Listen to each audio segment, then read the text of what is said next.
Alright guys, what is up? It is Gnomes. I'm here in a game between Hermios and Joa. Joa, an older player, but he only came back, I want to say like 2 months ago, 1 month ago, and then he's been spamming games. Like he was kind of like mid-tier for a while. At least this is all my perception, right? From like watching people play. He was like mid-tier, about as good as me. For a while, for like a month, and then exploded by like spamming games, playing some good battle groups. He played Rangers, now he's playing Worms. He was playing something else. I forgot what else he was playing. I think he was playing UD something, maybe. I don't remember. But he was like spamming games all of a sudden, like shitloads of games, like 8-9 games a day at least. He got really good, and now he's quite good. He plays some good battle groups too, so there's that. I wouldn't put him at the level of like Hermios or what I'm saying, yeah, PoxJunkie. Hermios is PoxJunkie, obviously. I wouldn't put him at the level of PoxJunkie or like Guitar Ape or Elves Rule, but he's like just under them, is my perception. And yeah. Anyway, and then Hermios here on the right hand side playing SC Beast. So yeah. We'll have to see how it goes. Not a good map, is it? I'm not sure how this map goes for Worms, actually. Because it takes really long for your growth to get to the middle font, and then even then, you're still only fighting for middle font. You're not fighting for the side fonts, and that's what Worms love doing, and that is stealing side fonts with their increased position, right? But when you're in such a large map and you can't just rush them down, what you have to do, and this is how you beat Worms, is they generally are not extremely efficient at winning like a late game big battle group versus big map battle group versus big map battle group. So their champions are okay, like they have commander, but their damage isn't high. Like they have binding chains, but like this is what 10 base damage. Like it's okay here. Obviously this champion is always very good because of the flanking, but generally they don't have the extreme damage. Like FW does help with like essence drain and whatnot, but that's how you deal with them, is you kind of keep setting up, you keep healing your champions. Like they win. Oh my god, it's loud outside. The Worms win by chipping away at you. They keep sending champions, short-lived champions, small champions, and they don't have really scaling in it. Like they don't have scaling, but they have just like this whole zone gain, right? Which is kind of scaling in that it like gives you AP, right? Because if you deploy from here, you just gain 2 AP. That's how you can look at it. So what you have to do is do something like this, where you get like a Doombringer or something else with scaling, and then you kind of just make a ball, and then whenever they send something out, you just kill it, right? You do have to get a slight advantage early, generally, so it's like that's the best way to deal with them. So get a slight advantage early, because you have a more efficient battle group, and then just make a ball, and then don't let your champions die. Keep like retreating, healing. But if you let your champions trade one by one, then they win because they get the zone, right? So you can't let your champions die slowly. You have to get a tiny advantage early, and then kind of just keep snowballing slowly. That's how you have to beat Worms, or how you win against Worms. And then at one point, what happens, like what I'll see pretty often, is you force them to transfigure. So what you'll be doing, like this has happened to me at least 2 to 3 times, or I've seen it 2 to 3 times, is because the enemy knows, or like for example, Hermias knows what he has to do. He has to make a group, a ball, and like start slowly winning.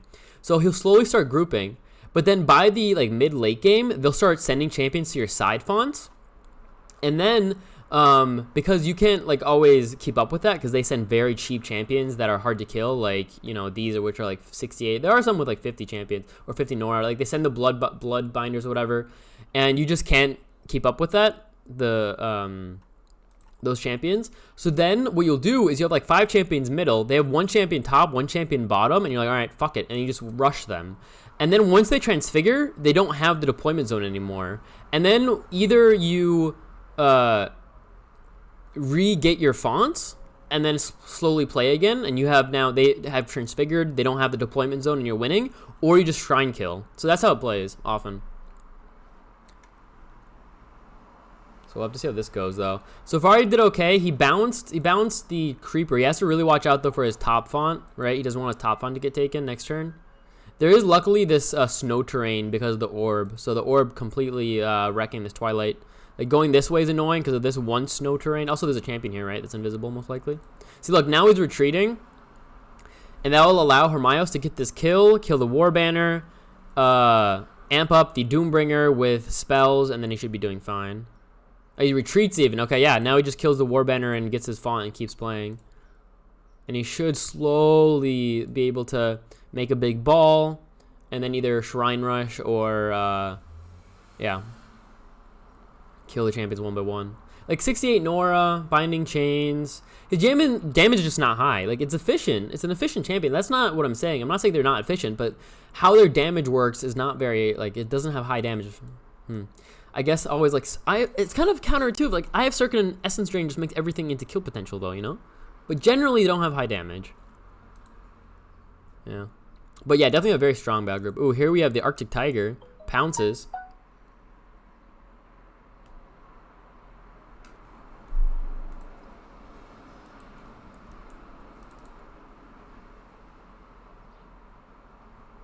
Gonna start dealing some damage to these guys. There's no healing in FW, so that's a good thing. So they can't like retreat and heal up. They just have to keep sending champions. So if you keep getting Norglobes, you're fine. Can he get this kill ever? 17. He's 1 AP off here. He needs 1 AP on the Doombringer. He has Domain Arctic on the Furball, so he actually has mobility. He could have attacked the Creeper here. How much damage was that? 12, okay. Does he have power attack? No, okay. So he gets this Norglobe. He has Invig. He'll transfer. Did he already transfer as well? Not that I see. What is scary though also against FW is yeah, here, for example, here we have Unholy 2. Oh, snap! Look at that. Gale Force just kills both of them. Gale forces both of them into the fucking chasm. Or into the lava. I was wondering why he split his damage. He just hit both. Boom. Chasm. Or Gale Force. How much did he do fire damage wise? He did 6, 6, and then 24 damage in fire. Nice. Not bad. So he gets the font. Arctic Tiger is hidden again. Now, getting these Norglobes is very essential here to keep because he deployed the Unholy Tomb, which I don't find smart, but it's 40 Nora. How much Nora did he get? 1, 2, 3, 4, 5. He gained 5 Nora back, so now this is a 35 Nora relic that did 5 damage. You know? I don't know. 35 Nora for 5 damage.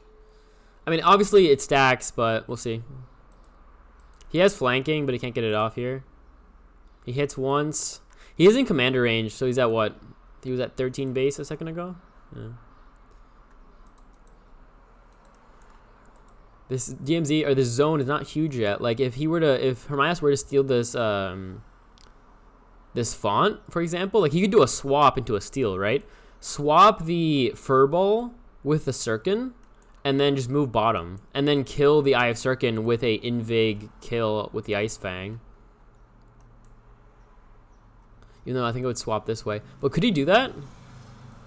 Yeah, I think it's exactly. He's just gonna go top. He's gonna go top instead. But the play that I suggested is exactly what he's doing.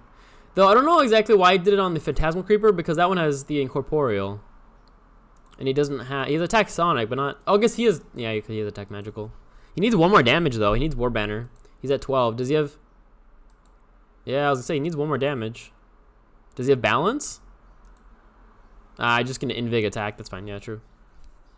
There you go. So, again, that's exactly what I thought he was going to do. I thought he was going to do it with the Eye of Sirkin, but... Yeah. Yeah, this weird ass, because of the swap. When you swap an invisible champion, it's weird. Anyway, so yeah, got the kill. He's in this top font. I think he should have done it for the bottom font. Like if he could have, he should have done it with the Eye of Sirkin, because then he could get bottom font, and that one he won't be able to take him back, right? But Joa can just take this font back because of the deployment zone. So it's a bit meh, right? At least he can kill the Unholy Tomb though, which is good, because then he just played the useless relic. So maybe that's why he did it. Yeah, I guess that's a good point. Just kill the Unholy Tomb next turn. He has Pounce, so he'll just pounce it, kill it the turn after. And then even if there's a deploy here, the 1-on-1 will take quite long because it's a beefy champion, and he already killed 40 Nora worth of relic, or I guess 35, whatever you want to say. We also have Ice Fang at 8 speed already because of the Zeal speed. Hit twice with the Invig. I mean, this champion is generally quite tanky, but you need to get that Mutation Tough off. It's at 3 defense, but with Mutation Tough is when it's really scary. He's retreating. Wow, was that a misclick? Or he just wants to go help here. I don't know why I would move that. Like, what is he going to do? Next turn go this way? Why not go over here to help protect middle and just deploy top? I guess no matter what, he's kind of losing. Yeah, there's the deploy. Ooh, good. Actually, I could deploy because of the assault, right? I didn't know he plays 2 of these. Kind of interesting. Yeah, he actually plays them different upgrades. Assault and power offense versus shred defense. But yeah, now this pounce here actually will deal damage to the Arctic Tiger. But I think it's still worth it to pounce the Unholy Tomb because you want to kill that next turn. So it's still worth it. Like I don't know. You could attack the Reaper. By the way, this spell, what's it called? Breath of Lazura. I don't know who started playing it. I want to say I did when I started playing Farron or Monks, I guess. But maybe other people played it first or before I did. But I think it's an extremely good spell. It's better than Macadamize. Macadamize is also 35 Nora, and this one is as well. And Macadamize is basically always played, but you get mobility, you get domain from the mobility, right? Or you get domain which gives you mobility, but that's not it. It also gives you the minus speed because of the ST terrain. That's why it's so damn strong, actually. Is Invig up? I don't think so. Is it? Yeah, no, it's not. He could have actually done an up one. That way it would have been on here and he could get that next turn without taking lava damage. Might have been a good idea. Doom! Is he going to pounce top? Yeah, he pounces top. Oh! What? Huh. Oh, spells and abilities that relocate other units do not trigger this ability. Oh, I didn't know that. I thought it did. I could have sworn I've seen this work when you, like, teleport or something. Alright, whatever. Maybe I'm just tripping. But yeah, he just pounces, doesn't take the damage, which is nice. 1, 2, 3. He is in range of a flanking attack, though. Does want to move in for that. Don't mess up here. One more space for the Eye of Serkin. And exactly, and the engage.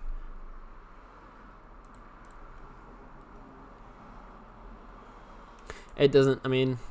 How much is it? It's like right here, but just everything. Oh, that bounce was sweet as well. He's 1 off here with the Eye of Serkin. He attacks once, and he's not even close. Look at this, 73 HP. Yeah, GG. Well played.